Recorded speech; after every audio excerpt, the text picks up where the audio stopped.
Baik, soal nomor satu. Perhatikan di sini ada gamelan namanya selentem ya, dimana pada saat dipukul kok bunyinya bisa lebih nyaring karena di bawahnya ada bambu. Bambu itu kan punya ruas-ruas gitu ya. Ruasnya itu membatasi panjangnya kolom udara. Nah, di sini diketahui bahwa yang namanya selendem itu akan beresonansi, ya nggak cuma selendem tapi semuanya bunyi itu kalau dibunyikan kemudian merambat pada kolom udara, maka nanti di panjang gelombang 1/4 lambda, 3/4 lambda, dan 5/4 lambda dan seterusnya, itu nanti akan timbul resonansi gitu ya. Nah, di sini ditanyakan bahwa panjang minimal kolom udara, jadi yang pertama berarti yang pertama mengalami resonansi, berarti yang di kolom udara 1/4 lambda gitu kan. Nah, berarti kita bisa cari nih. Diketahui frekuensinya 340 Hz. F 340. Kemudian cepat lambat bunyinya 340. V 340. Kebetulan saja ini nomornya cantik gitu ya.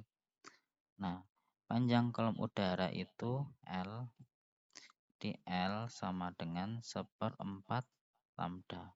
Nah, kita belum tahu lambdanya atau panjang gelombangnya. Rumus panjang gelombang lambda sama dengan V dibagi F gitu ya. Oke, jadi kita cari ini V-nya 340, F-nya juga 340, maka ketemunya 1 kan. 1 meter, satuannya meter. Atau kalau dalam sentimeter 100 cm. Nah, kita pasangkan saja ini ke sini. Nah, sama dengan 1/4 panjang gelombang. Ini langsung sudah ada ya, ini 100 ya. 100 cm. Ini 1/4 kali 100 cm, 25 cm. Gitu.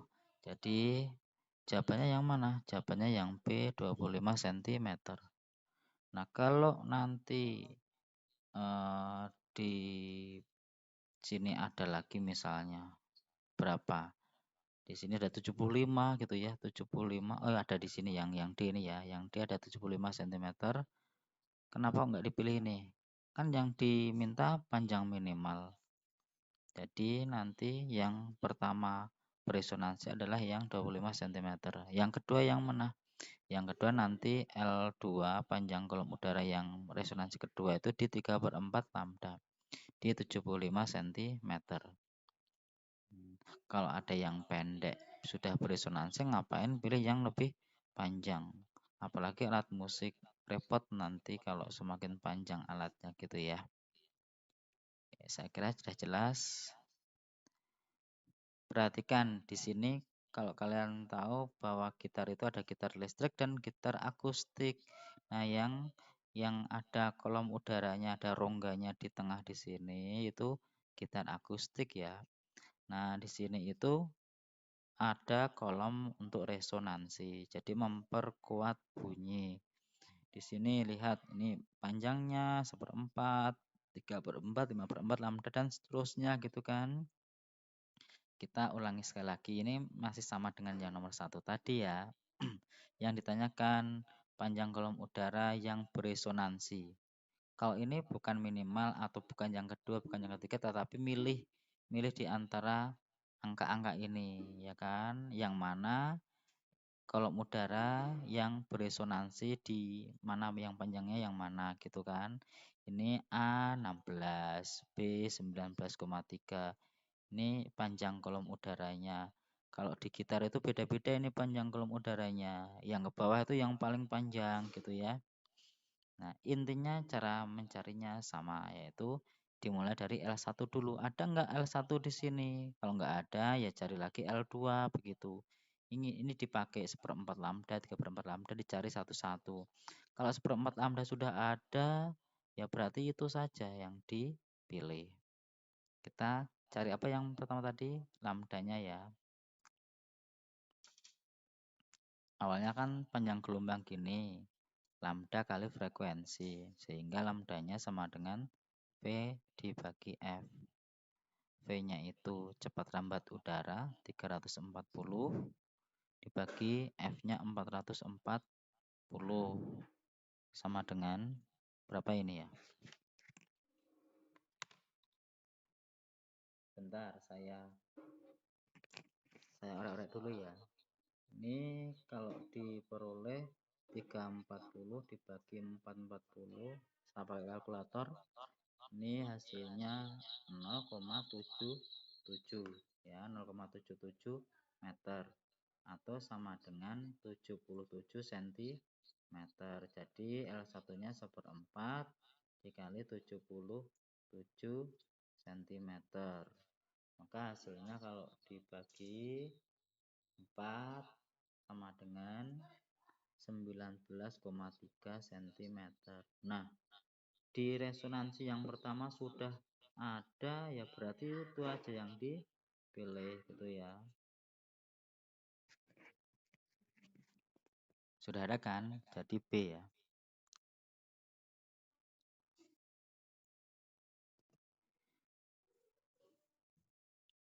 Berikutnya nomor 3.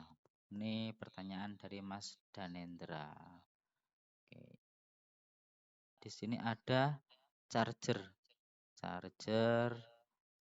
HP Samsung gitu ya. Diketahui di sini ada spesifikasi, ada inputnya, ada outputnya, ada optimal di keamanannya gitu ya. Nah, di sini terkait dengan spek dari adaptor charger ini, maka mana pernyataan yang benar? Yang pertama, lihat di sini tegangan minimal primer. Nah, tegangan primer itu adalah tegangan yang dari inputnya ini kan masuk ke sini ya. Jadi ini sebagai tegangan primer. Berarti antara 100 sampai 240 ini tegangan primer. Nah, berarti minimalnya 100 benar kan ya, maksimalnya 240. Jadi alat ini bisa dipakai di rentang tegangan ini. Kalau di rumah kita 240 oke, bisa dihubungkan ke sini gitu ya. Jadi nomor 1 benar.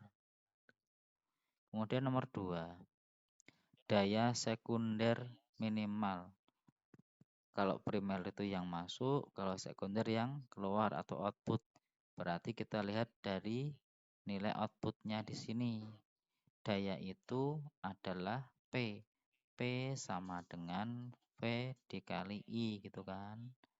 Nah, jadi dikalikan saja itu V-nya 5 volt, I-nya 2 ampere.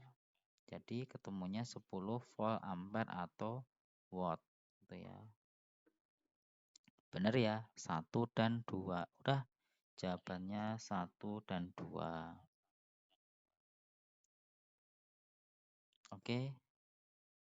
Tegangan sekundernya berapa? Tegangan sekunder berarti tegangan keluaran yang dihasilkan, yang dihubungkan ke HP kita, yaitu tegangan sekunder. Jadi tegangan keluarannya di sini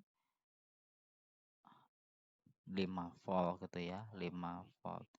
Ini bukan minimal tapi memang hasilnya 5 volt. Salah ya.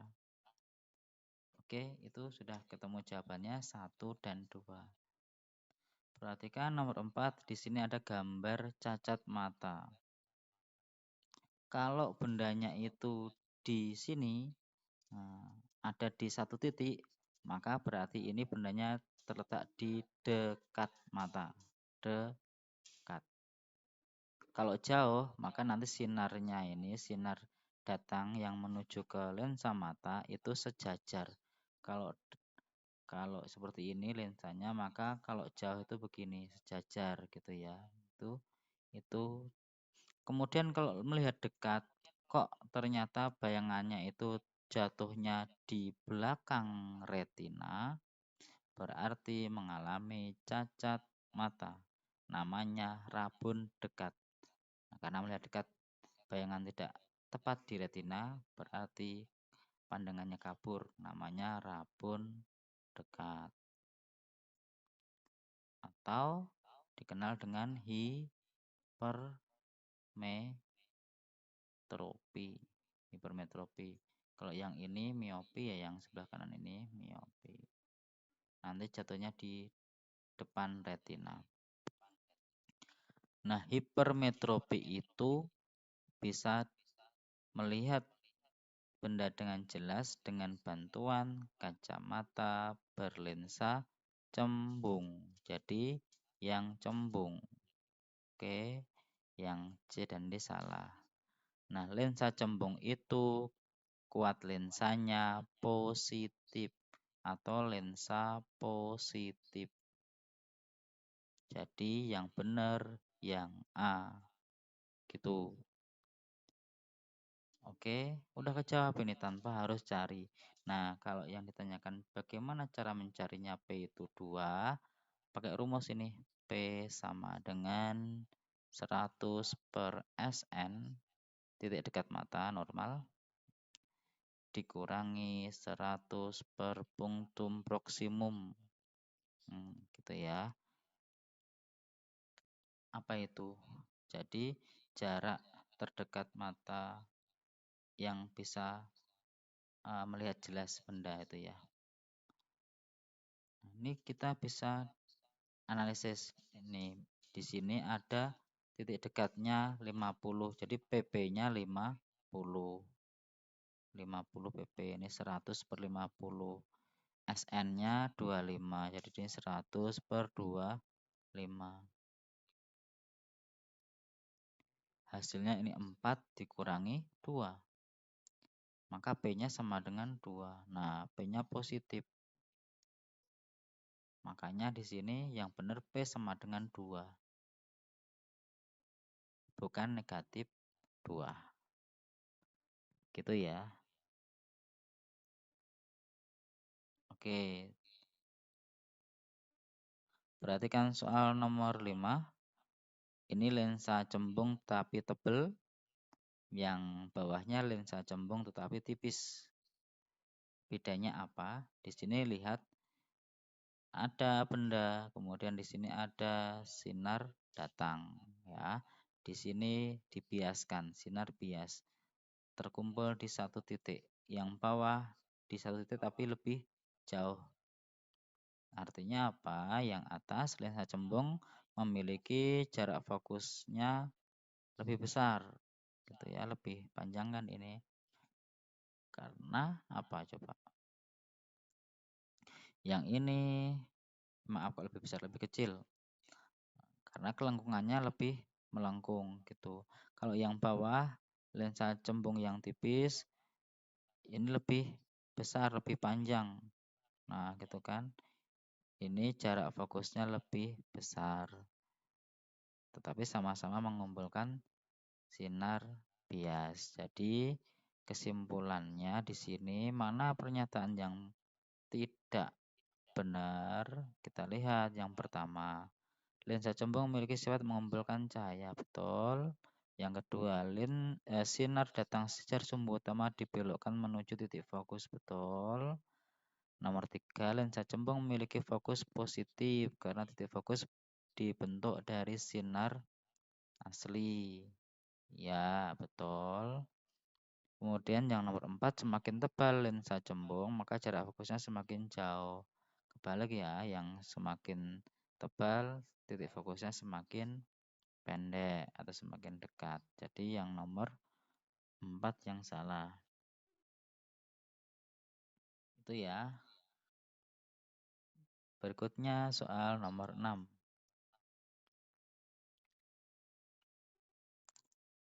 Sekelompok siswa dan seterusnya.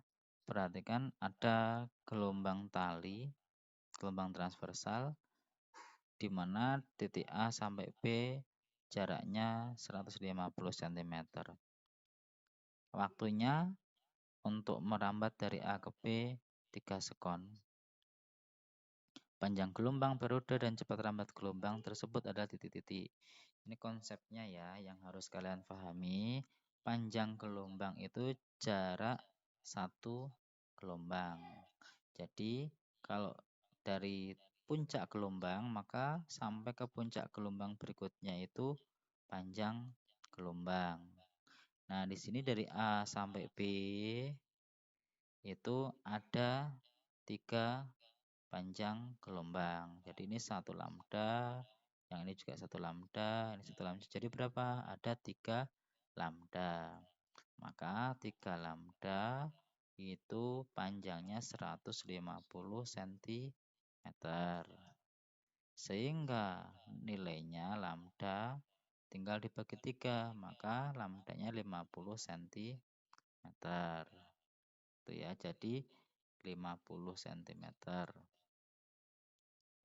Kemudian yang berikutnya periode. Periode itu T. Waktu satu gelombang.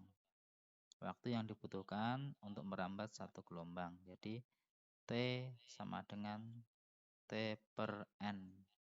Titin. Oke, titin ya. Ada Mbak Titin nggak di sini? Nah, T itu apa? Waktu. Di sini ada 3 sekon. Dari A sampai B itu 3 sekon. Ada berapa gelombang? N itu banyaknya gelombang. Tadi ada 1, 2, 3. Ada 3 gelombang ya. 3 gelombang. 3 sekon dibagi 3 hasilnya 1 sekon. Oke. Kalau nggak tahu rumusnya ya dari A sampai B itu 3 sekon berarti 1, 2, 3. Berarti ada 1 untuk 1 gelombang 1 sekon. Kemudian yang berikutnya cepat rambat. V. V sama dengan boleh lambda per T boleh. Lambdanya 50 cm dibagi T-nya 1 sekon. Jadi 50 cm per sekon. Jadi jawabannya yang mana? Yang D ya. Gitu. Atau jarak dibagi waktu juga nggak masalah. Kecepatan itu V. Jarak dibagi waktu S per T. V S per T, rumus umum. S-nya jarak 150, T-nya waktu 3 sekon. 150 dibagi 3 sekon, ketemunya 50 cm per sekon. Gitu ya, Mas Ignatius. Perhatikan gambar. Di sini ada benda berbentuk lingkaran, posisi di A yang paling atas, kemudian jatuh bebas B sampai C ada di tanah. Jika diketahui energi kinetik benda di titik B 100 Joule, di sini 100 Joule, kemudian massa bendanya 2,5 kg, berapa energi kinetik benda saat menyentuh tanah atau di titik C? Yang diketahui di sini B sama C yang ditanyakan. Berarti kita memakai apa? Energi mekanik. Hukum kekekalan energi mekanik yaitu yang kita pakai yang di B dan di C gitu ya. Energi mekanik di B sama dengan energi mekanik di C. Oke. Energi mekanik itu jumlah dari energi potensial tambah energi kinetik. Di B itu punya energi potensial? Punya. Punya energi kinetik? Punya. Di C punya energi potensial? Enggak punya. Yang punya cuma energi kinetik saja. Oke. Ya, karena energi potensialnya 0 kalau di C karena enggak punya ketinggian. Jadi di sini untuk menentukan energi kinetik di C adalah jumlah dari EP di B dan EK di B. Energi potensial di B kita masukkan rumus M kali G kali H-nya saat di B. Kemudian ditambah energi kinetiknya di B sudah diketahui 100 Joule. Itulah energi kinetiknya di C. Jadi kita masukkan ya. Masanya 2,5, gravitasinya 10, ketinggiannya saat di B sampai di sini 6 meter. 6 tambah 100 sama dengan energi kinetik C. Nah, kita kalikan 2,5 kali 10, 25 dikali 6, 150 ditambah 100. Itulah hasilnya. Jadi energi kinetiknya di C 250 Joule. Oke, berikutnya soal nomor 8. Perhatikan skema relay berikut. Nah, pernyataan yang benar adalah titik-titik. Di sini perhatikan, jika P, kita bahas yang A dulu ya. Jika P dihubungkan dengan kutub positif dan Q dihubungkan dengan kutub negatif baterai, jadi ini kita hubungkan, ini positif, negatif baterai gitu ya, ini baterai. Maka nanti arusnya akan mengalir keluar dari P karena P-nya positif, mengalir keluar. Kita lihat aja, kita turut kabelnya ini, atau kabel apa, kawatnya ini. Maka nanti akan melilit logam ini seperti ini, sehingga ini akan menjadi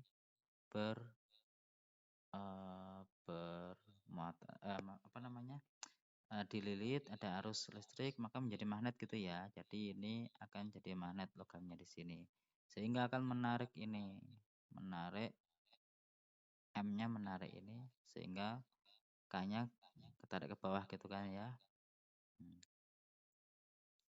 Maka kita lihat yang A, maka M menjadi magnet. Jadi ini jadi magnet. Kutubnya apa coba? Kita lihat ini, kita tentukan kutub magnetnya dengan aturan tangan kanan. Tangan kanannya mengepal, menggenggam logam ini. Maka kalau kita lihatkan, ini jari-jarinya searah dengan arus itu ke sana, maka jempolnya akan ke atas gitu ya. Berarti M-nya jadi kutub utara. Nah, M menjadi kutub utara. Benar yang ini ya, yang A. Dan menarik kontak K, sehingga tersambung dengan R. Nah, jadi memang sudah benar yang A ya. Kalau kalian selidiki yang B, ini kan kebalik gitu ya. Ini selatan, salah. Kalau yang C sama D diganti kutub negatif, nanti kutub magnetnya juga tinggal berlawanan saja. Ini jadi salah kalau utara gitu. Oke, saya kira seperti itu untuk pembahasan yang nomor 8 dari Mbak Maria. Gitu ya Mbak Maria ya. Di sini ada cermin cekung, lampu yang menghasilkan cahaya, kemudian ada lensa, terbentuklah bayangan kucing yang bayangannya berdiri gitu ya. Nah, fokus lensa yang dipakai pada proyektor tersebut adalah 15 cm. F-nya, jarak fokusnya 15 cm. Untuk mendapatkan bayangan seperti di layar, maka jarak slide ke lensa yang memungkinkan dan posisi gambar slide yang tepat adalah titik-titik. Ini sifatnya kan nyata. bayangan yang dihasilkan nyata karena di layar nampak, jadi tertangkap oleh layar. Nyata itu terbalik, nggak ada nyata tegak ya, kecuali eh, dibiaskan lagi yang kedua gitu. Nyata terbalik. Oke, karena ini lensanya cuma satu. Nah, di sini layarnya gede, nah diperbesar ya, diperbesar. Nah, bayangan yang dihasilkan dengan sifat ini itu pasti ada di ruang bayangan, yaitu ruang T3. Oh, dengan demikian bendanya itu ada di ruang 2. Jadi untuk menghasilkan bayangan yang seperti ini, maka benda harus diletakkan di ruang 2. Ruang 2 itu di mana? Ruang 2 itu, lihat ini ada cerminnya, ini fokus, ini P, titik pusat kelengkungan cermin, maka ini 15, ini juga 15, dan ini juga, dan seterusnya sampai jauh tak terhingga. Maka ini ruang 1, ini ruang 2. Di ruang 2 itu di 15 cm sampai 30 cm, ini di ruang 2. Antara 15 sampai 30 cm antara ini. Nah, jadi bisa di 20 cm. Kalau 30 cm salah ya, karena ini sudah di titik pusat kelengkungan. Kalau 10 cm juga salah, ini di ruang 1. Jadi antara B dan C. Karena menghasilkan nyata terbalik, maka benda yang semula pasti juga terbalik, berkebalikan dengan yang nampak di layar. Lihat gambar 1 apa gambar 3? Kalau gambar 1 ini kepalanya di atas, gambar bayangannya juga di atas. Jadi salah yang nomor 1, yang benar yang nomor 3, kepalanya di bawah. Jadi kepala di bawah itu kalau di sini istilahnya tegak gitu ya, tegak, maka nanti hasil bayangannya jadi terbalik dari bendanya gitu. Kalau hitamnya di belakang, maka yang di sini jadi yang hitam di depan. Demikian ya untuk soal dari siapa tadi? Mbak Nania ya. Nggak kerekam. Oke, saya rekam sebentar aja. Seperti ini ya hasilnya ya. Jadi jawabannya A, B. Perhatikan di sini keluarga Gani sedang berjalan-jalan di taman sambil mendorong anak kembarnya di dalam stroller yang bermasa 6 kg. Nah, ini 6 kg. Kemudian Nyonya Gani mendorong dengan gaya 30 Newton. 30.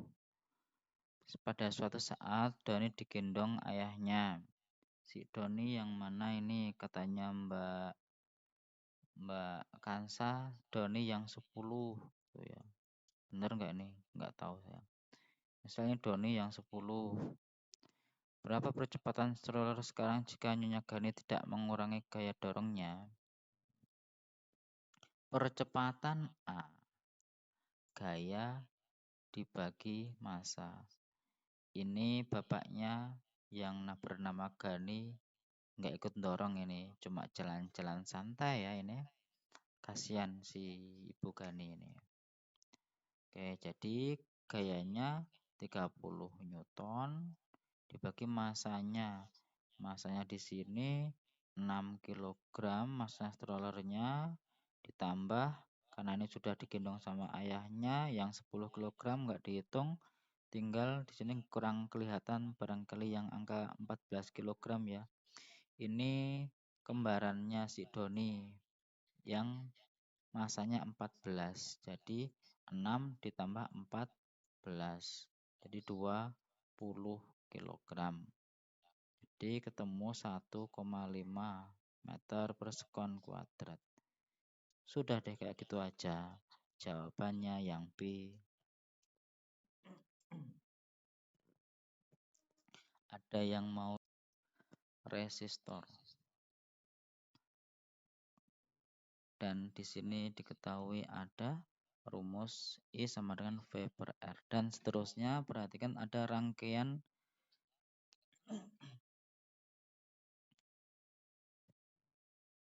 Pada rangkaian berikut, sebuah lampu dengan nilai hambatan tertentu, belum tahu ini hambatan lampunya berapa ya, dapat bekerja optimal ketika dirangkai dengan resistor 8 ohm ini secara seri. Untuk mengetahui spesifikasi lampu tersebut dipasang ampermeter dan voltmeter. Nah, di sini karena seri yang diukur oleh ampermeter di sini pun sama dengan mengukur arus yang di lampu juga karena seri gitu ya. Nah, yang paling penting untuk mengukur hambatannya lampu yang diukur dengan voltmeter yang di lampu di sini begitu. Jadi gampang nanti mencarinya. Makanya kalau pakai alat ukur lebih mudah lagi mencari hambatannya gitu ya. Tinggal dipasang di mana yang mau ditentukan.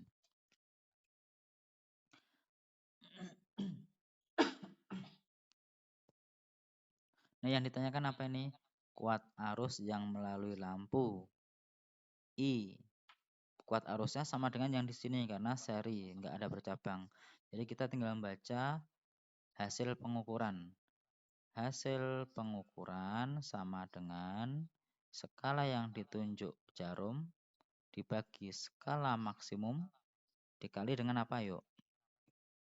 Dikali dengan batas ukur. Oke. Hasil pengukuran skala yang ditunjuk jarum berapa di sini? Boleh lihat yang atas, boleh lihat yang bawah. Kalau atas terus ya. Yang atas itu antara 40 dan 60 berarti ini 50. Jadi skala yang ditunjuk jarum 50 dibagi skala maksimumnya. Lihat yang atas, maksimumnya di sini 100. Jadi 50 per 100 dikali batas ukurnya. Nah, di sini biasanya dipasang yang bawah itu di angka berapa nih? 5 ampere. Maka batas ukurnya 5 ampere.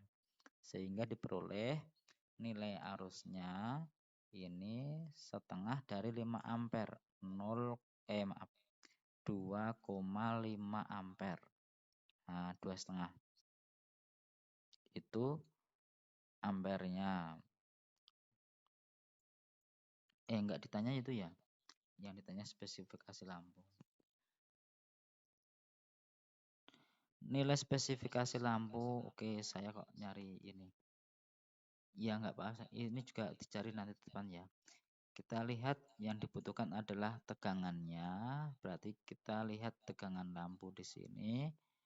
V-nya sama seperti tadi. Hasil pengukuran sama dengan skala yang ditunjuk jarum 50 dibagi skala maksimum 100 dikali batas ukurnya 10 volt. Setengah dari 10 volt 5 volt.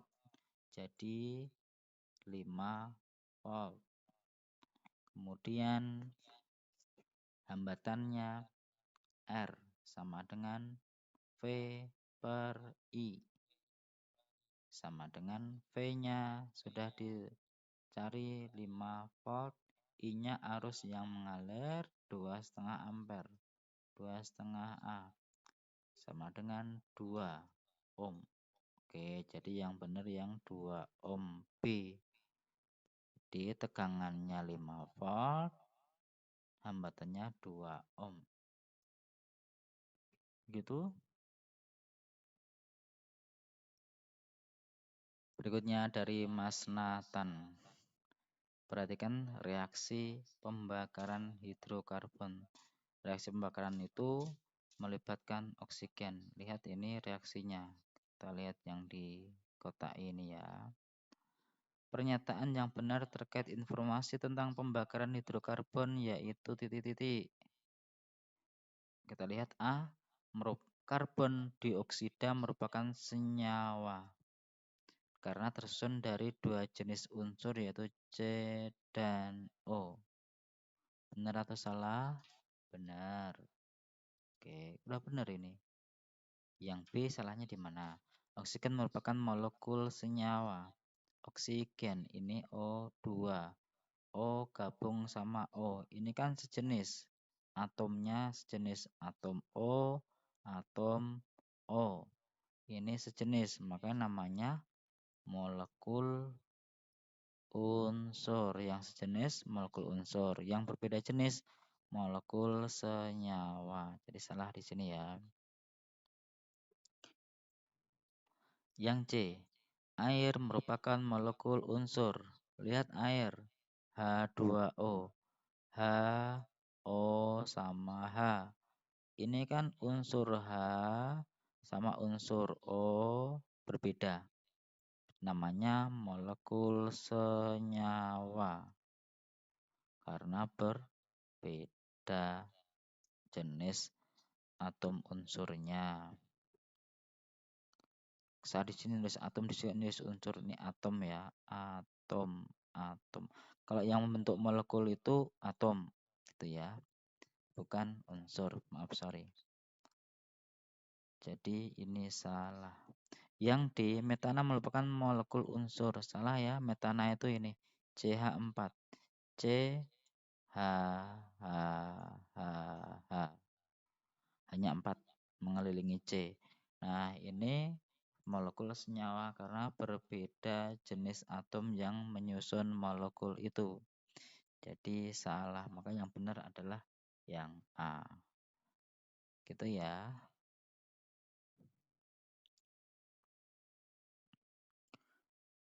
Nomor 14 dari Mas Alifiansyah. Perhatikan grafik percobaan pemanasan 500 gram es menjadi air berikut ini. Yang ditanyakan, jika kalor jenis es, kalor jenis air sekian, kalor lebur es sekian, energi kalori yang diperlukan untuk melakukan proses dari K ke N. K, N. Jadi melalui KL, LM, MN. Semuanya dong ini ya. Oke. Maka kita hitung satu-satu. Kalor KL. K ke L.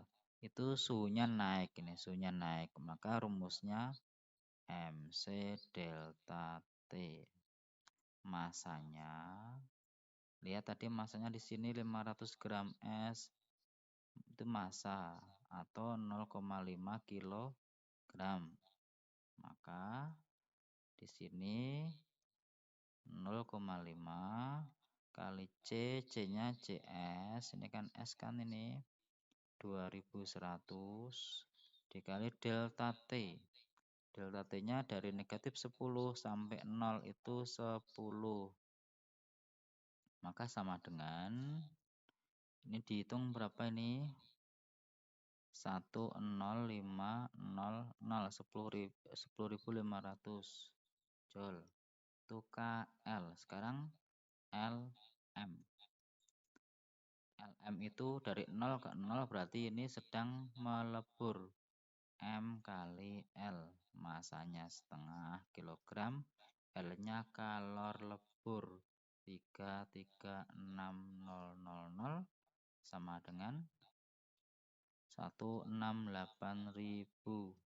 joule. Itu LM. Sekarang yang ketiga QMN. Setelah melebur jadi air 0 derajat naik sampai 80 derajat. Nah, dari sini ke sana maka terjadi perubahan suhu karena suhunya naik. Maka pakai rumus MC delta T. Masanya dikali kalor lebur maka sudah jadi air, maka kalor lebur air 4200 kali perubahan suhu, suhunya naik 80 derajat Celcius kali 80 sama dengan berapa ini? 2100 dikali 80, 86168 Joule. Itu ya. 168.000. Maaf kalau salah dikoreksi lagi ya. Nah, ini Jul. Sehingga Q totalnya dari K sampai N dihitung semuanya ini. Berapa? Saya hitung dulu. Kita pakai kalkulator ya biar cepat. 10.500 ditambah 168.000 tambah 168.000. 346.500. 346.500 Joule. Ada enggak? Oh, ada yang B. Gitu ya. Mas Alifiansyah. Ada enggak di sini Mas Alifiansyah? Hadir enggak ya?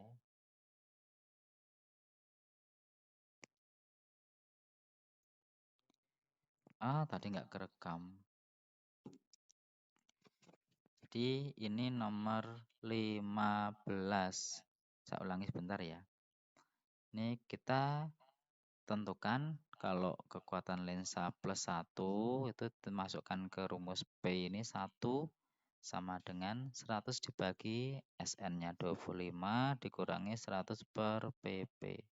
Jadi 1 sama dengan 4 dikurangi 100 per PP. Maka 100 per PP-nya sama dengan 3. Maka diperoleh PP-nya 100 dibagi 3 ketemu 33 cm. Kemudian kalau 2 sama P-nya 2 dioptri, maka ketemu PP-nya 50 cm sehingga jawabannya A. Oke, itu ya. Saya rekam sebentar ini. 11. Perhatikan di sini ada ayunan gitu ya. Ini kan ada mainan seperti ini. Kemudian di sini ada hal-hal yang harus diperhatikan berkaitan dengan gerak ayunan itu. Yang pertama sudut simpangan ayunan, yang kedua frekuensi ayunan, yang ketiga panjang tali, yang keempat massa orang yang bermainan ayunan. Pertimbangan yang sesuai dengan prinsip getaran adalah titik-titik. Sudut simpangan itu tidak mempengaruhi frekuensi. Oke, jadi ini salah. Kemudian massa juga tidak mempengaruhi frekuensi. Saya cepat aja ya. Jadi 2 dan 3 gitu. Jadi frekuensi itu dipengaruhi oleh panjang tali. Semakin panjang talinya, waktu yang diperlukan untuk sekali berayun semakin besar. Atau ini istilahnya periodenya semakin besar. Semakin lama. Atau frekuensinya semakin kecil. Itu pengaruh dari panjang tali. Berikutnya nomor 17 yang ditanyakan oleh Mas Alfian. Alfian ada 2 ini. Tadi udah Alfian ya. Ini Alfian yang berbeda. Cara pembacaan stopwatch. Di sini ditanyakan waktu tempuh pelari dari akhir putaran 1 ke akhir putaran 2. Ini ke sini. Berarti waktunya yang ditunjukkan di putaran kedua dikurangi yang ditunjuk di putaran 1 gitu ya. Berapa menit ini? Ini menit. Yang jarum panjang itu detik. Lihat ini 20 menit. 20. Yang detik ini 37. Ini menit, ini detik. Kemudian yang putaran pertama, menitnya di sini ada 8 menit.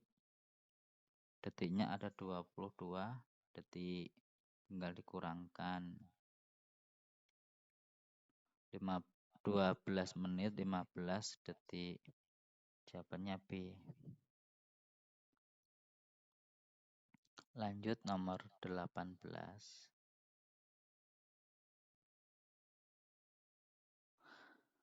Perhatikan di sini ada lensa cekung. Lihat lensa cekung. Di sini pembentukan bayangan di F, tuh ya.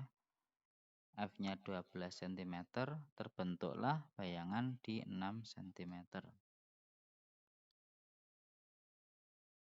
Pembentukan bayangan yang dibentuk oleh lensa cekung selalu tetap sama, sehingga sifat bayangannya selalu maya, tegak, diperkecil, dan seterusnya. Pada gambar tunjukkan pembentukan bayangan oleh lensa cekung. Jika bayangan yang terbentuk memiliki perbesaran 1/6 kali semula, tindakan berikut yang benar adalah titik-titik. Mana yang benar? Apakah A, benda digeser 6 cm mendekati lensa, atau yang lain?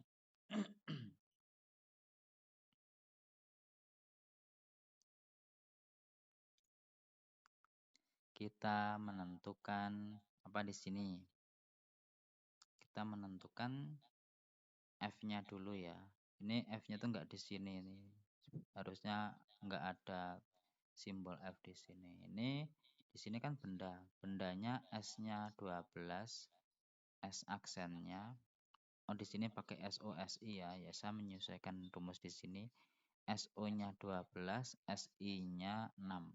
Maka kita tentukan F-nya dulu. 1/F sama dengan 1/S O tambah 1/SI sama dengan 1/SO-nya 12, SI-nya ingat di sini nanti nilainya negatif ya.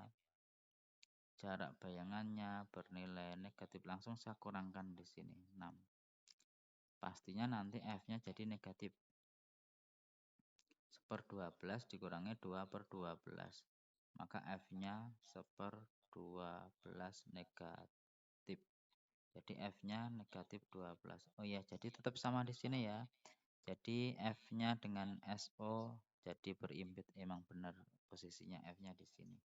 F-nya negatif 12. Sekarang benda digeser 6 cm mendekati lensa. Awalnya 12, sekarang digeser maka menjadi SO-nya 6. SO-nya 6 cm. Maka kita bisa menentukan SI-nya. 1/SI sama dengan 1/F dikurangi 1/SO sama dengan 1/F-nya negatif 12. Ingat, tanda negatif selalu diikutkan. SO-nya kita cari. Maaf, 6. Di sini 6 ya. Saya hapus dulu.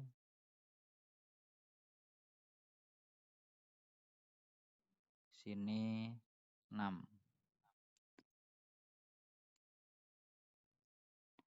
Negatifnya saya taruh di atas. Negatif 1/12 dikurangi 2/12. Hasilnya berapa? Negatif 3/12. Jadi kalau dibalik ketemu SI negatif 4. Sehingga sekarang dari sini SO-nya 6, SI-nya negatif 4, M-nya sama dengan SI per SO. Gini ya. 2/3. Beda ya, ini 1/6 yang diminta. Jadi yang nomor 1 salah. Yang nomor C juga salah. Lensa digeser 6 cm mendekati benda sama dengan benda digeser 6 cm mendekati lensa. Salah.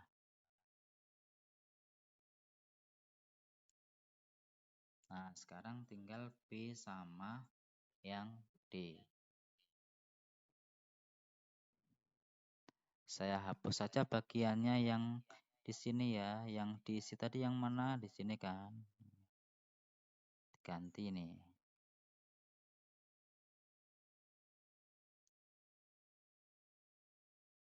Caranya sama. Sudah bisa semuanya? Kalau benda digeser 48 cm menjauhi lensa, berarti awalnya tadi 12 menjadi 12 tambah 48, 60. Sini 60. Oh, gitu ya. Di ini kita hapus. Nah, jadi kita pakai per 60. Negatif 5 per 60 dikurangi 1 per 60. Jadi negatif 6 per 60. Sehingga SI-nya negatif 10. Di SI per SO. SO-nya berapa tadi? 60. 60. 1/6. Benar ya? Jadi jawabannya yang B.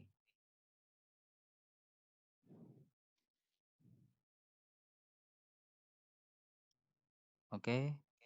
Sebetulnya yang D itu juga benar. Karena menghasilkan jarak bendanya itu sama.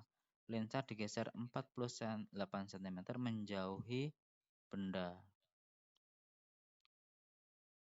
Apa bedanya coba? Sama kan? Ada yang berkomentar? Boleh dipersilakan tadi. Agak cepat boleh ya ini. Perhatikan. Pada ketinggian air seperti gambar ini 60 cm. Tak gedekan 60 cm. Oke. Terdengar suara garpu tala nyaring. Kenapa? Karena terjadi resonansi. Jika frekuensi garpu tala 215 Hz, tinggi tabung 1 meter, tingginya itu 1 meter, 100 cm, berarti panjang kolom udaranya hanya 40 cm. Gitu ya. Nah, maka cepat lambat bunyi V itu sama dengan lambda dikali frekuensi. Nah, kita cari lambdanya dulu. Kita pakai ini L sama dengan 1/4 lambda. L-nya 40. 40 itu 1/4 lambda. Berarti lambdanya 160 cm. Diubah ke meter menjadi ini cm menjadi 1,6 meter. Di sini 1,6 dikali frekuensinya 215. Hasilnya berapa coba? Dihitung. Saya pakai kalkulator lagi. Besok pas ujian SPD itu ada fasilitas kalkulatornya di sana. Jadi kita tinggal ketikkan saja. Hasilnya 344. 344. B ya.